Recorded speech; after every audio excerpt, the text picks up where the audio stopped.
Hello बच्चों, let's read the question. Question से let F of X equal to integration 0 to X mod t minus 3 dt, then f is a option continuous at x is equal to 3 by 2, c option differentiable at x is equal to 3 by 2, and b option continuous at x is equal to 3, d option is differentiable at x is equal to 0। So question को solve करने के लिए जो की concept हम use करेंगे, यहाँ पर मॉडुलस फंक्शन की प्रॉपर्टी यूज करेंगे, यानी कि जो mod x फंक्शन होता है हमारे पास इज इक्वल टू, ये क्या होता है, x when x is greater than 0, when x is greater than 0 and minus x when x is less than और इक्वल टू 0, यानी कि जीरो पर वैल्यू हमेशा क्या रहेगी इसकी, जीरो। ये तो ये फंक्शन ले लें या इस फंक्शन को यूज कर ले, जीरो पर हमेशा वैल्यू क्या रहेगी इसकी, जीरो रहेगी। और सेकंड हम यहाँ पर यूज करेंगे integration of x to the power n into d x. ये क्या होता है, x to the power n plus one upon n plus one plus constant c. So now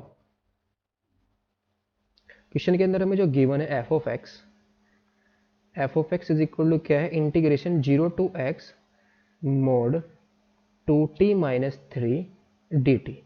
तो ये वैल्यू 2t माइनस 3 जीरो कहाँ पर होगी, 3/2 पर होगी, यानी कि 3/2 से लेस वैल्यू के लिए जब x हमारा क्या होगा, 3/2 से क्या होगा, लेस देन होगा, तो ये हमारा फंक्शन कैसा होगा, नेगेटिव हो जाएगा। नेगेटिव तो यहाँ पर हम केस यूज करेंगे when x is less than 3/2 या लेस देन और इक्वल टू 3/2। तो यहां से हमें क्या मिल जाएगा, this implies f of x is equal to, ये वैल्यू हमें कितनी मिलेगी, इंटीग्रेशन 0 टू एक्स, तो इसका मोड हमारा कितना आएगा, माइनस के 2t माइनस 3 इंटू में dt। तो इसको हम कैसे लिख सकते हैं, इंटीग्रेशन 0 टू एक्स 3 माइनस के 2t इंटू dt, ये वैल्यू आ जाएगी। इसका इंटीग्रेशन हमारा कितना आएगा, 3 का तो आ जाएगा 3t, और इसका इंटीग्रेशन हमारा कितना जाएगा, माइनस के 2t स्क्वायर अपॉन 2 आ जाएगा, और लिमिट हमारी 0 टू एक्स। 2 से 2 को डिवाइड कर देंगे तो x को पुट कर देंगे, तो कितना आएगा 3x माइनस एक्स स्क्वायर, जब 0 पुट करेंगे तो 0 आ जाएगा। ये हमारा क्या आ गया, एफ ऑफ एक्स आ गया, when x is less than और इक्वल टू क्या था, 3/2 था। Case second, when x is greater than 3/2, अगर x हमारा ग्रेटर देन 3/2 है, सो देन जो एफ ऑफ एक्स है इज इक्वल टू, ये वैल्यू हमारी कितनी आएगी, इंटीग्रेशन तो अब भी हमारा क्या है, 0 टू कहाँ से कहाँ तक जाएंगे, पहले 3/2 तक, और mode 2t minus 3 into D T, ये वैल्यू आएगी।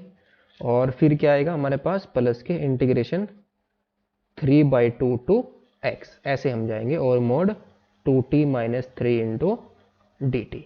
तो इसके लिए तो 3/2 से यहाँ पर क्या है, 0 टू 3/2, तो ये वैल्यू लेस देन 0 रहेगी, यानी कि इसका वैल्यू ये हमारा नेगेटिव रहेगा, तो मोड हमारा क्या आ जाएगा, ये आ जाएगा हमारे पास 3 माइनस के इंटीग्रेशन 0 टू, ये क्या है 3/2 है, और 3 माइनस का 2t आ जाएगा यहाँ पर, और इंटू में dt, और फिर प्लस इंटीग्रेशन 3/2 टू एक्स, ये वैल्यू हमारे पास कितनी आएगी, ये तो 2t माइनस 3 रहेगा, और इंटू में dt, ये कितना आएगा, इसका इंटीग्रेशन हमने फाइंड आउट किया था 3t माइनस के 2, और limit is 0 to 3t minus के 2t स्क्वायर अपॉन में 2, इसका हमारा इंटीग्रेशन आ जाएगा, 2 से हमारा यहाँ पर 2 कैंसिल आउट हो जाएगा, और फिर प्लस यहाँ पर कितना जाएगा टी स्क्वायर, 2 से हमारा 2 कैंसिल आउट हो जाएगा, माइनस के 3t आ जाएगा, और लिमिट है हमारे पास 3/2 टू एक्स। जब हम यहाँ पर 3/2 पुट करेंगे तो कितना आएगा, 3 3 जा 9 अपॉन 2 आ जाएगा,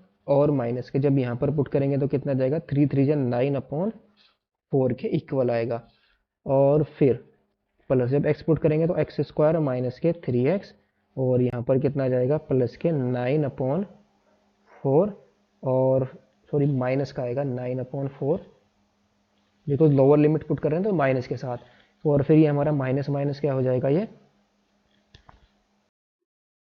और फिर माइनस माइनस प्लस 9/2 आ जाएगा।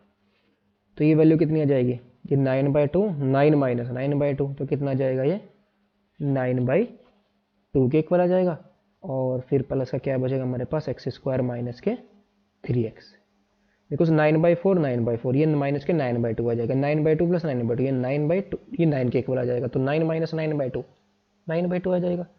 तो 9/2 प्लस एक्स स्क्वायर माइनस के 3x, ये हमारा एफ ऑफ एक्स आ गया। तो इसको हम बना लेंगे। तो दिस इम्प्लाइज फाइनली हमारे पास जो बना एफ ऑफ एक्स, वो कैसा बन गया, इसको हम ऐसे लिख लेंगे 3x minus X square if x is less than और equal to 3/2 and X square minus 3x, X square minus 3x plus 9/2 when x is greater than 3/2। ये हमारा एफ ऑफ एक्स आ गया। नाउ अब हमें इसको चेक करना है, क्या क्या चेक करना है फंक्शन का, कंटिन्यूटी और डिफरेंशिएबिलिटी चेक करनी है at x is equal to 0, 3, 3/2 पर। तो x इज इक्वल टू 0, अगर हम यहाँ पर 0 की बात करते हैं तो लेस देन x, अगर जब हम लेस देन 3/2 तो फंक्शन तो हमारा यही है, तो 3x माइनस एक्स स्क्वायर हमेशा कंटिन्यूस और डिफरेंशिएबल है। तो x इज इक्वल टू 0 पर तो फंक्शन हमारा डिफरेंशिएबल भी है और कंटिन्यूस, बिकॉज पॉलिनोमियल है 3x माइनस एक्स स्क्वायर के लिए। So function now f of x is continuous at x is equal to 0, 0 पर हमारा फंक्शन कंटिन्यूस है। और क्या है, डिफरेंशिएबिलिटी भी चेक करनी है, क्या इसकी डिफरेंशिएबिलिटी चेक करनी है, and differentiable also, and differentiable also, because 3/2 से लेस, यानी कि 3/2 से लेस यहाँ पर 0 में मिलेगा। तो 0 के लिए फंक्शन हमारा क्या डिफाइन है, 3x माइनस एक्स स्क्वायर। ये तो हमारा थ्रू आउट, यानी कि 3/2 से लेस जितनी भी वैल्यू है सभी के लिए फंक्शन हमारा कंटिन्यूस भी है, डिफरेंशिएबल भी है। और 3/2 से ग्रेटर वैल्यू के लिए फंक्शन हमारा कंटिन्यूस भी है, बिकॉज पॉलिनोमियल फंक्शन है, तो polynomial function through out continuous होता है, डिफरेंशिएबल फंक्शन होता है। तो 3 हमारा कहाँ पर मिलेगा, ग्रेटर देन। 3 के लिए भी फंक्शन हमारा क्या है, x square minus 3x plus 9/2 है। 3 से x इज ग्रेटर देन 3/2 के लिए, तो ये हमारा फंक्शन क्या होगा, कंटिन्यूस होगा, डिफरेंशिएबल होगा। तो this implies f of x is continuous at x is equal to 3 पर भी फंक्शन हमारा क्या है, कंटिन्यूस है। नाउ अब हम इसकी कंटिन्यूटी और डिफरेंशिएबिलिटी किस पर चेक करेंगे, यहाँ पर किस पॉइंट पर चेक करेंगे, जहाँ पर फंक्शन हमारा ब्रेक, इंटरवल ब्रेक हो रहा है, 3/2 पर चेक करेंगे। इसके अलावा तो फंक्शन हर पॉइंट पर कंटिन्यूस एंड डिफरेंशिएबल है। No at x is equal to 3/2, तो इसकी लेफ्ट हैंड लिमिट हमारी कितनी आ जाएगी, limit x tends to 3/2 minus, तो 3/2 माइनस इस फंक्शन को यूज़ करेंगे हम, तो 3x माइनस एक्स स्क्वायर, तो कितना जाएगा ये 3 इंटू 3/2 और माइनस के 9/4 आ जाएगा। तो 3 3 जा 9/2 माइनस के 9/4, सो 9/2 माइनस 9/4, ये वैल्यू हमारी कितनी आएगी, इसका एलसीएम कितना आ जाएगा, 4 आ जाएगा। और ऊपर हमारा कितना आएगा, 18 माइनस के 9, तो ये कितना आ गया 9/4।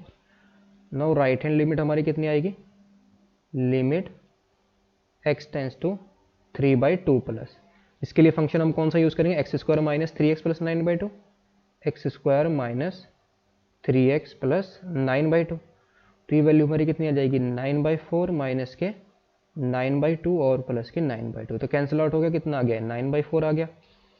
और वैल्यू भी हमें कहाँ से मिल जाएगी, वैल्यू भी हमारी कितनी आ जाएगी, एफ ऑफ 3/2, ये भी हमारी कितनी आ जाएगी 9/4 ही आ जाएगी।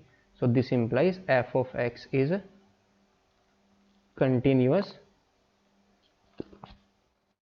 Eight x is equal to 3/2। अब हमें क्या चेक करनी है, इसकी डिफरेंशिएबिलिटी। तो डिफरेंशिएबिलिटी चेक करने के लिए फंक्शन हम क्या कर देंगे, डिफरेंशिएट अगर हम करें, so now f dash x is equal to, ये हमारा क्या आएगा, एक्स इज लेस देन और इक्वल टू 3/2 के लिए, तो 3 माइनस के 2x when x is less than और इक्वल टू 3/2, और फिर कितना आएगा 2x माइनस 3, ये आएगा 2x minus 3 when x is greater than 3/2। अब इसका लेफ्ट हैंड डेरिवेटिव हमारा कितना आ जाएगा, L H D is equal to f dash h की हम लिमिट फाइंड आउट कर लेंगे at x is less than 3/2 पर। तो ये हमारा कितना जाएगा, यहाँ पर हम क्या कर देंगे 3/2 पुट करेंगे, तो 3 माइनस के कितना जाएगा ये 2 इंटू 3/2, 2 इंटू 3/2, 2 इंटू 3/2, 2 से हमारा 2 कैंसिल, 3 माइनस 3 कितना जाएगा 0। और राइट हैंड डेरिवेटिव, यहाँ से हम राइट हैंड डेरिवेटिव निकालेंगे, यहाँ पर 3/2 पुट करेंगे तो 2 इंटू 3/2 माइनस के 3 माइनस 3 कितना जाएगा 0। तो left hand derivative is equal to right hand, दोनों इक्वल आ गए। तो this implies f of x is differentiable at x is equal to 3/2। तो ऑप्शन हमारा कौन सा करेक्ट होगा यहाँ पर? ऑप्शन ए भी करेक्ट हो जाएगा बिकॉज कंटिन्यूअस है। ऑप्शन बी भी करेक्ट हो जाएगा, 3 पर भी कंटिन्यूअस है, डिफरेंशिएबल एट x 3/2, और 0 पर भी डिफरेंशिएबल है। तो A B C and D are the correct option. Hope you understood it well. Best of luck. Thank you.